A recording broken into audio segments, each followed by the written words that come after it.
चला तर आज मस्त अशी पुणेरी स्टाईल चटपटीत आंबट गोड चवीची अशी ओली भेळ बनवूया। तर इथं मी मस्त अशी ही कैरी कापून घेतली आहे बारीक, त्याचबरोबर कांदा, टोमॅटो आणि कोथिंबीर ही बारीक चिरून घेतलेली आहे।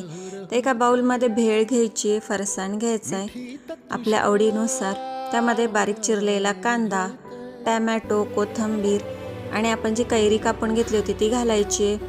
त्याचबरोबर आपण जी खजूर आणि चिंचेची चटणी केली ती घालून घ्यायची। तुम्ही ह्यात आवडीने तिखटही घालू शकता किंवा हिरवी मिरचीची पेस्टही घालू शकता।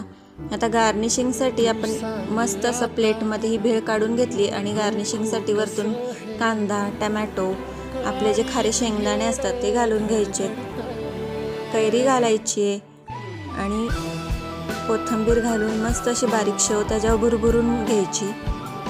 अशी मस्त अशी पुणेरी स्टाईल ही चटपटीत भेळ होती। अगदी खायला 4 वाजता मस्त अशी चटपटीत भेळ खायची करून मस्त लागते।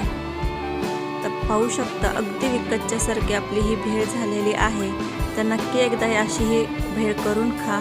कैरीचा सीझनही चालू आहे। कैरी घालून ही भेळ अगदी खायला खूप चवदार लागते।